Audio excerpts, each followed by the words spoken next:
So someone has a heart attack, goes on cholesterol-lowering medication to prevent a heart attack, they can actually be increasing the risk of heart attack. There is no research to show that Crestor and Lipitor prevent heart disease. Did you know that? There's even a book called The Human Cost of Lipitor. Let me tell you the side effects of Lipitor. Muscle wasting, interested? Dementia, Alzheimer's, memory loss. And they've added another one to that now, breast cancer, because it's from cholesterol that all our hormones are made. In fact, if cholesterol levels go too low, that person's going to be vitamin D deficient, and there are 2,500 receptor sites on the DNA for vitamin D.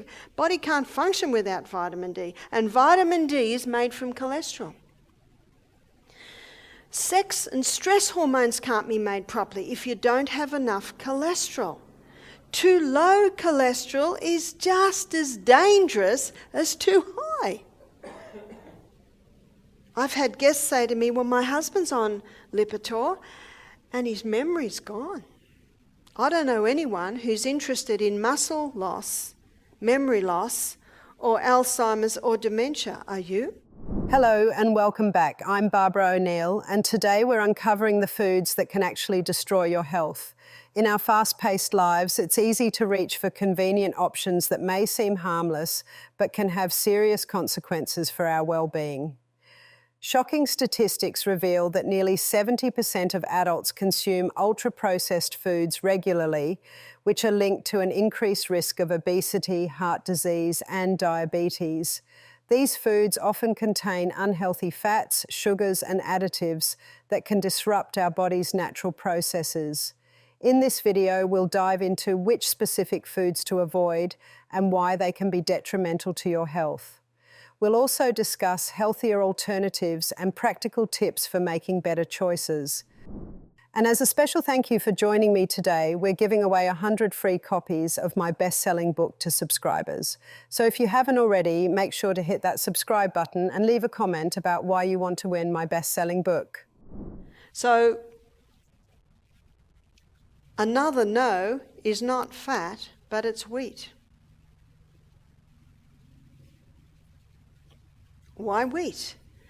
Well, when the hybridization process of making the wheat, the gluten or protein structure of wheat was changed. So originally, wheat was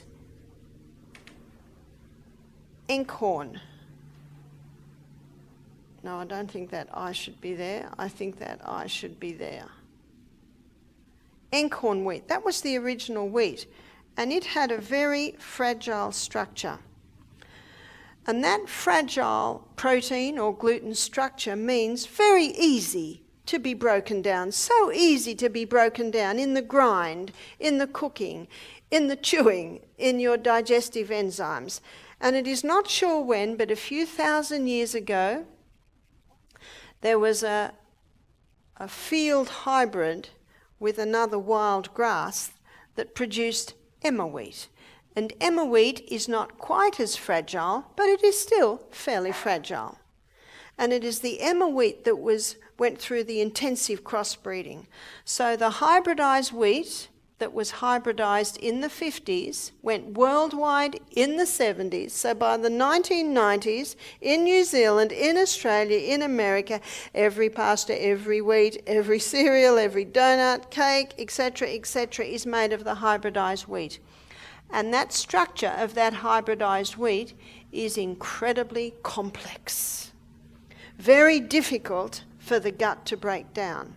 And you look at the timeline, 1990s, well established, that's when all the gluten intolerance, gluten sensitivity, gluten intolerance to the point of celiac. Celiac can't even touch it. Gluten intolerant, really, they should only have it once in a blue moon. Gluten sensitive, they can probably have a slice of bread or wheat. So basically, gluten sensitive, gluten intolerant, and gluten intolerant to the point of celiac basically is just describing the intensity of the intolerance. Can you still buy the original. You can buy spelt and you can buy kamut. And spelt and kamut have the same structure of the emmer. So you can still buy that. You can still buy spelt and kamut. You can buy it as pasta, you can buy it as bread. Celiac, who are severe intolerance, often they can't even handle the spelt or the kamut. But often gluten sensitive or gluten intolerant can. Now, if that hybridized wheat was made into a sourdough bread, because of the culturing process, it breaks down the gluten structure to make it a little bit more fragile. And if spelt is made into sourdough bread, it can bring it back to that original structure of the Enkhorn wheat. Now, if someone eats wheat and they have an intolerance to it, do you know it can get that blood pressure up? So blood pressure can be caused by wheat. So how do you know what you are? I've got a challenge for you. Stop it for 2 months, see what happens. Wheat is a staple in many diets, but it's important to recognise how it affects our health, especially for those who experience negative reactions. For individuals with gluten sensitivity or intolerance, consuming wheat can lead to uncomfortable symptoms like bloating, fatigue, headaches, and digestive problems. These issues arise because modern wheat has changed significantly over the years due to hybridization and processing. The goal of hybridization was to produce a higher yield and improve baking quality, but this has made wheat harder for some people to digest. As a result, many are looking for alternatives, such as ancient grains, which tend to be easier on the system. Grains like spelt, emmer, and kamut have different gluten structures that may be better tolerated. Fermentation is another effective approach. For instance, sourdough bread can be a great option because the fermentation process helps break down gluten, making it easier to digest. If you enjoy baking, using sourdough methods can provide you with healthier bread options that still taste great. It's also worth considering the broader health implications of wheat consumption. Some research suggests that eating too much wheat, especially from refined sources, can lead to inflammation, weight gain, and other metabolic issues. For those looking to improve their health, cutting back on or eliminating wheat can be a smart move. Refined sugar is dangerous. It clogs up the arteries. It makes the blood very, very sticky. And you can get so many delicious sweeteners like honey and maple syrup and even the coconut sugars. There's no need to go to the refined sugar. Refined sugar is a common ingredient in many of our favourite foods, but it comes with a host of health risks that can significantly affect our well-being. One of the biggest issues with refined sugar is that it's packed with calories but offers little to no nutritional value. When we consume too much sugar, it can lead to weight gain and obesity because sugary foods often replace healthier options in our diets. This means we're getting empty calories that don't provide the essential nutrients our bodies need. One of the most serious concerns about refined sugar is its connection to chronic diseases. For example, high sugar intake is linked to insulin resistance, which can ultimately lead to type 2 diabetes.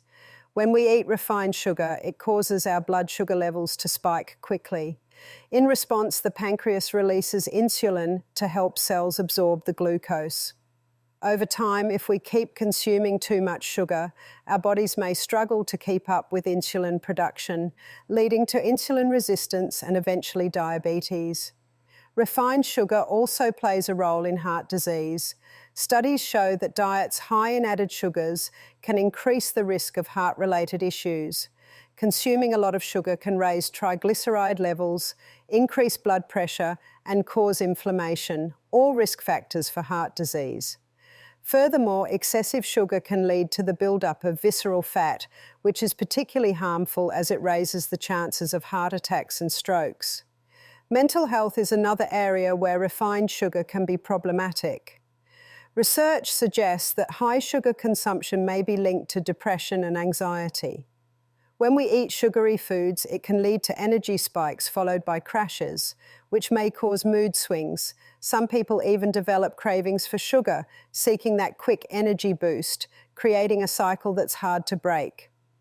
Dental health is also affected by refined sugar. Sugar feeds harmful bacteria in our mouths, leading to tooth decay and cavities. When sugar interacts with bacteria in plaque, it produces acids that can erode tooth enamel, resulting in dental problems.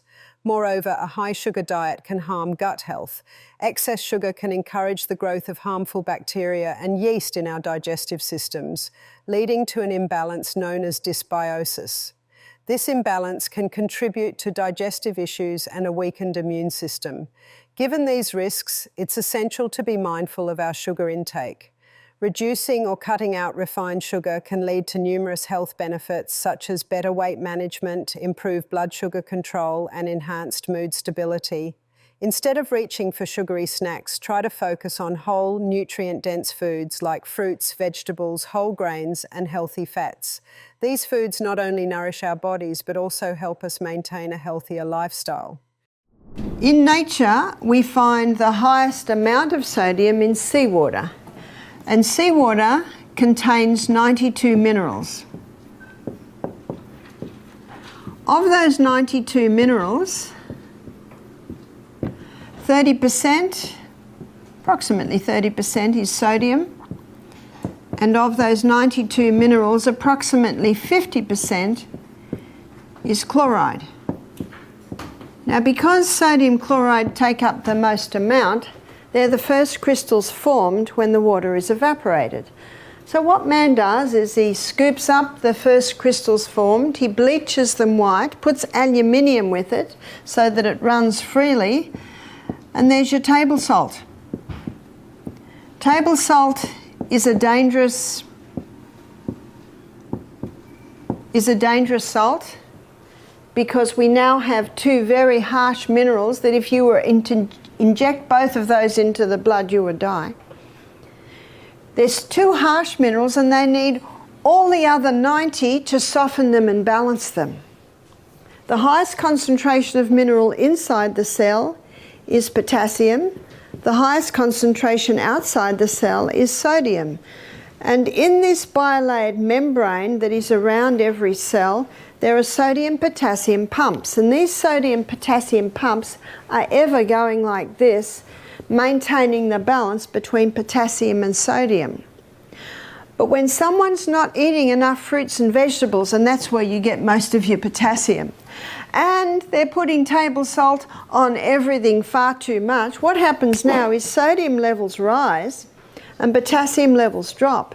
There is a small amount of sodium in the cell, but when this happens, you see osmosis and diffusion happens when the highest concentration merges into the lowest. So now sodium levels inside the cell are rising, which they should not, and the cell swells.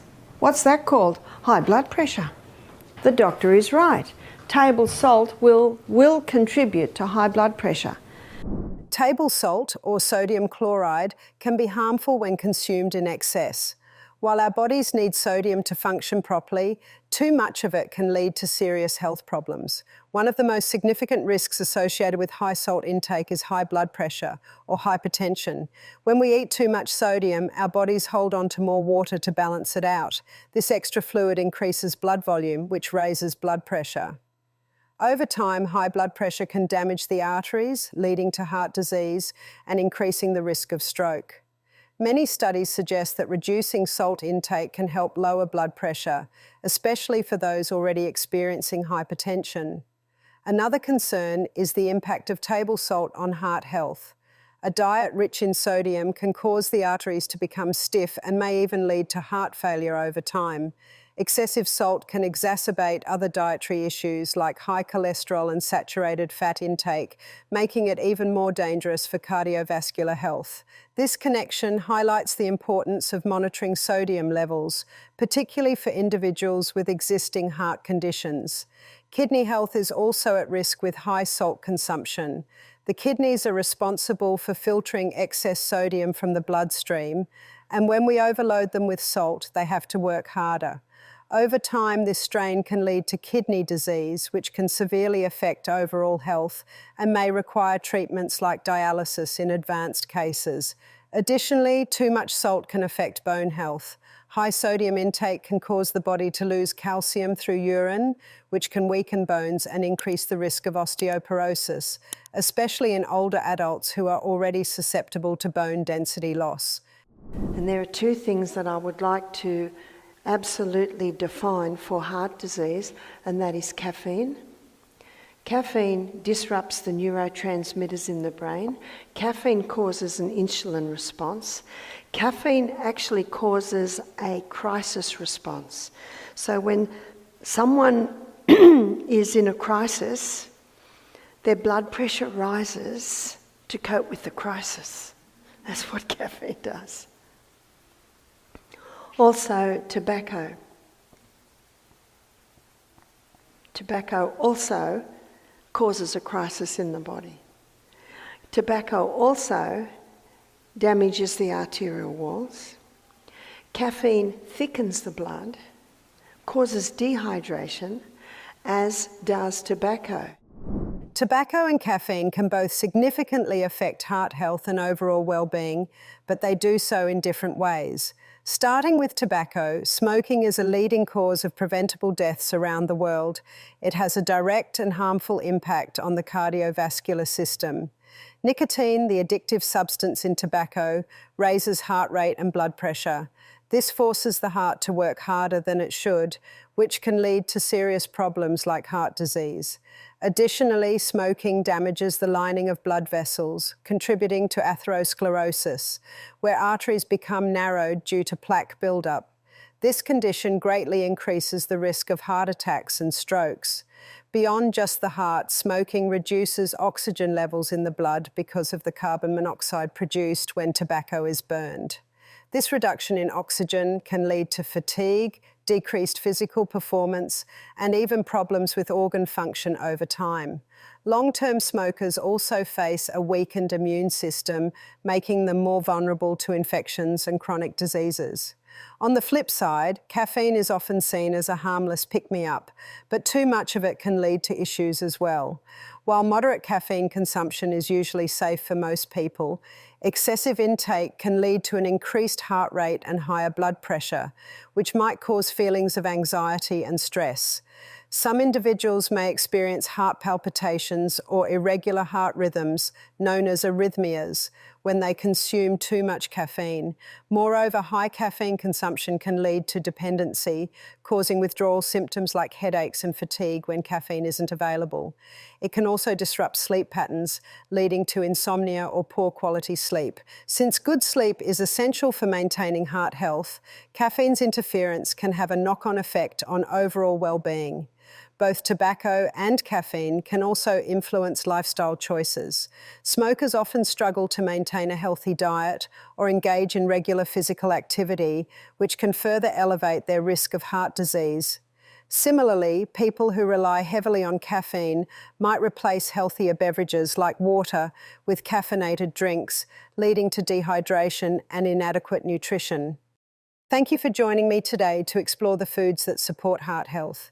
If you enjoyed this video, please give it a thumbs up and share it with friends and family who might benefit from this information. Don't forget to subscribe and hit the notification bell so you won't miss any of our upcoming content on health and wellness. Take care of your heart, and I'll see you in the next video.